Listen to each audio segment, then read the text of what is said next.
Hello tout le monde, aujourd'hui je vous retrouve avec une vidéo qui va encore parler de 2021. Promis, après c'est terminé, on passe en 2022. C'est mes déceptions de 2021, les livres qui m'ont pas hyper plu et que j'ai lus. J'ai pas énormément de déceptions, vous allez voir, j'ai 3 livres et puis je vais en mettre un quatrième dedans, mais voilà, j'ai 4 livres max où ça a vraiment été ouais, une déception. J'en ai pas énormément parce que je trouve qu'avec le temps et en grandissant, je cible vraiment bien mes lectures. J'arrive vraiment à savoir ce qui me plaît. Je m'écoute.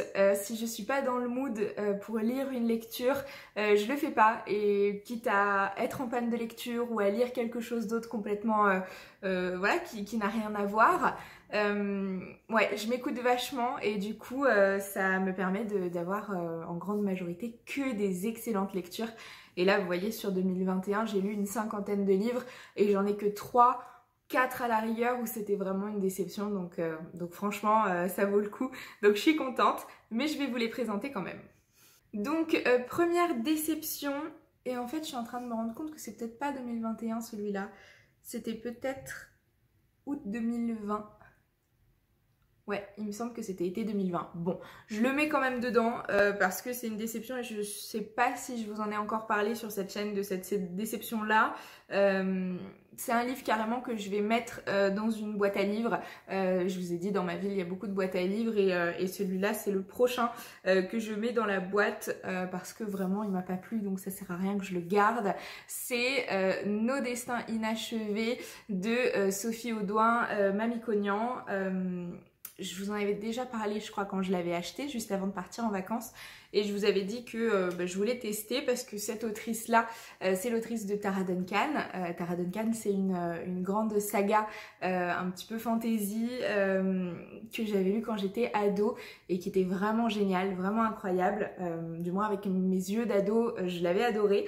Cette saga, aujourd'hui, je l'ai plus dans ma bibliothèque. Je l'ai vendue sur une brocante parce que c'était pas... Voilà, j'avais vraiment adoré, mais c'était pas une saga que j'avais envie de relire étant adulte, donc je l'avais vendue et je m'étais dit pourquoi pas voir ce qu'elle peut faire pour les adultes justement avec ce livre-là, Nos destins inachevés. Ça promettait une romance et une histoire un petit peu étrange. Sur la 4e, c'est marqué une femme traquée, un homme en quête de vérité, une course contre le temps. Voilà, alors c'est une romance effectivement, ça part un peu dans tous les sens je trouve, et moi en fait ce qui m'avait vraiment choquée c'est que le personnage masculin fait beaucoup d'essais cliniques sur des animaux et notamment sur un singe qu'il définit un petit peu comme son singe de compagnie, mais sur lequel il fait des expériences scientifiques. Et en fait, c'est abordé d'une façon où c'est pas du tout critiqué, c'est pas du tout remis en cause. Moi, c'est quelque chose qui me pose problème à titre personnel. Voilà, j'entends tout à fait que pour la science, pour l'avancée des traitements, pour certaines maladies, on est obligé de passer par là, de passer par des expériences sur les animaux. Mais c'est quelque chose qui me dérange profondément, même si j'en comprends la nécessité certaines fois. Mais ça me dérange profondément, ça me dérange pour le maquillage, ça me dérange pour plein de choses sont testées sur les animaux et c'est quelque chose voilà, avec lequel je suis pas du tout en accord. Et en fait dans ce livre je m'attendais pas du tout à ce que ça fasse presque l'apologie de ça, parce que c'est pas du tout dénoncé, c'est présenté comme étant tout à fait normal. Voilà. Donc ça a été le gros point noir de ma lecture. Et en plus de ça, je trouve que c'est pas hyper bien ficelé, dans le sens où les choses arrivent trop vite. Du moins, on a vraiment des temps de latence avec des chapitres qui durent, où il se passe pas grand chose. Et au final, en 3 pages, on a la résolution d'une problématique. Vraiment, c'était pas bien rythmé à mon goût. Et en plus de ça, cette apologie des expériences scientifiques sur les animaux m'a pas plu du tout. Donc celui-ci, grosse déception pour moi, je compte pas le garder dans ma bibli, donc comme je vous dis, celui-ci va partir dans une boîte à livres. Alors, deuxième déception, celle-là c'est une déception momentanée, parce que j'ai pas réussi à le lire en fait. encore.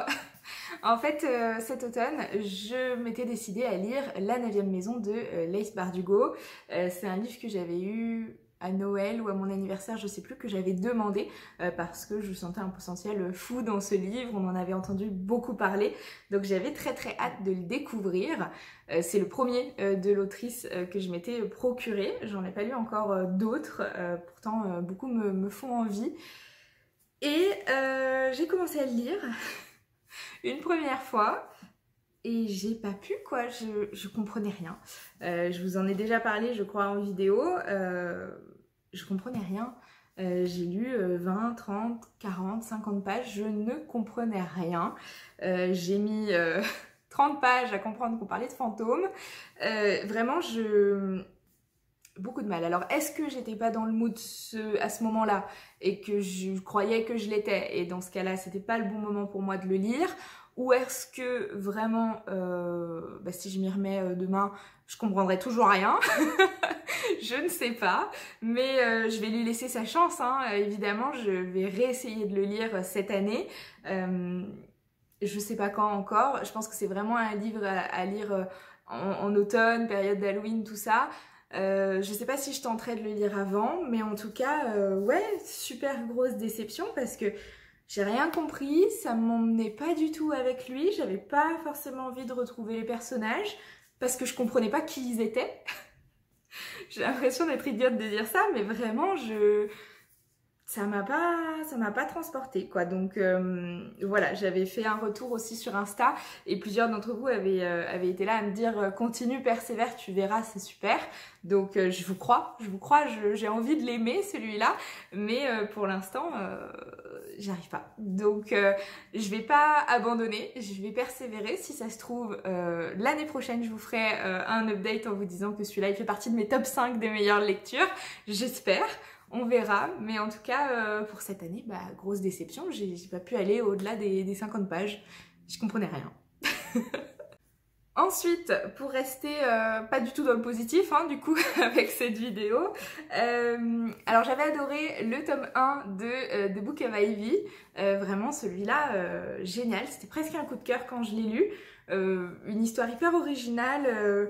Je sais pas, j'avais vraiment aimé, je l'avais trouvé en occasion chez Gilbert Joseph, donc c'était top. Et du coup, je trouvais pas le tome 2, je voulais pas me le prendre en neuf non plus, donc je m'étais dit que j'allais le prendre sur liseuse et enchaîner du coup avec le tome 2 quand j'ai fini le tome 1. C'est ce que j'ai fait.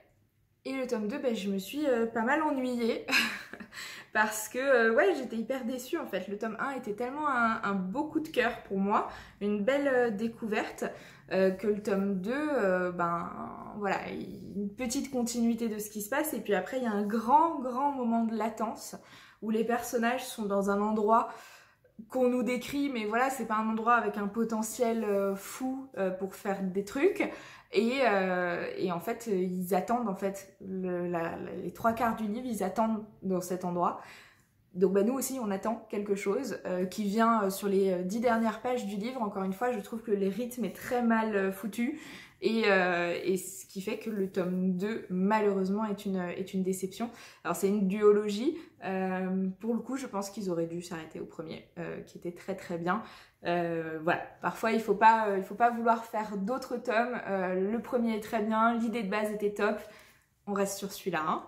Et enfin, le dernier qui est une petite déception dans le sens où il m'a quand même plu et que j'ai bien aimé l'histoire. Mais c'était tout simplement un petit peu trop jeunesse pour moi. C'est Cette vie de Léo Bellamy. Voilà, je vous en avais fait un retour positif parce que c'est le cas, hein. J'ai bien aimé cette histoire. C'est une histoire hyper intéressante, assez originale, très sympa. Mais par contre, je suis un petit peu trop vieille, je pense, pour apprécier cette histoire-là. Les personnages sont peut-être un peu trop jeunes pour moi. Pas vraiment de gros trucs négatifs à dire. En soi, l'histoire est bien et je le conseille, ce bouquin, il est sympa.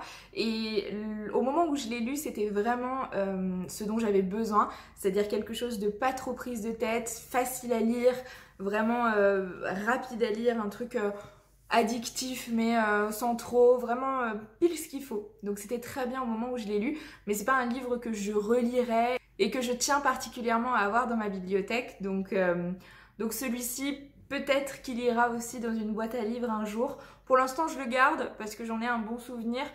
Mais c'est une déception dans le sens où c'est vraiment pas un coup de cœur et voilà, c'est sans plus. Mais quelque chose d'important à dire aussi, c'est un livre que j'avais trouvé d'occasion.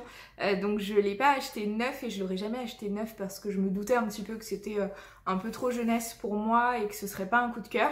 Donc on voit là encore l'importance de regarder un petit peu d'occasion s'il n'y a pas des bouquins qui vous plaisent, parce que ça permet voilà, d'acheter moins cher quelque chose qui va nous plaire ou qui potentiellement peut être une déception. Et dans ce cas-là, c'est pas un problème et on peut le revendre ou le donner si jamais ça ne nous plaît pas. C'est pas comme si on achetait neuf, ça n'a pas le même impact en tout cas. Donc moi je suis très ravie de l'avoir eu d'occasion. Voilà pour toutes mes déceptions de 2021/2020 du coup pour Nos destins inachevés. Comme je le disais en intro, j'ai pas énormément de déceptions parce que j'ai la chance de choisir vraiment bien mes lectures et de choisir le moment où je les lis et c'est assez propice, c'est assez approprié. Donc c'est très cool. Voilà pour ces petites déceptions. Je vous fais de gros bisous, j'espère que cette vidéo vous a plu. N'hésitez pas à commenter, me dire vous vos déceptions de cette année et puis commenter aussi mes déceptions, voir si c'était quelque chose qui vous au contraire vous a plu ou pas. À liker la vidéo, la partager, me suivre sur Insta, c'est toujours pareil. Et puis je vous remercie d'avoir regardé cette vidéo jusqu'au bout. Je vous dis à très bientôt dans une nouvelle vidéo. Ciao!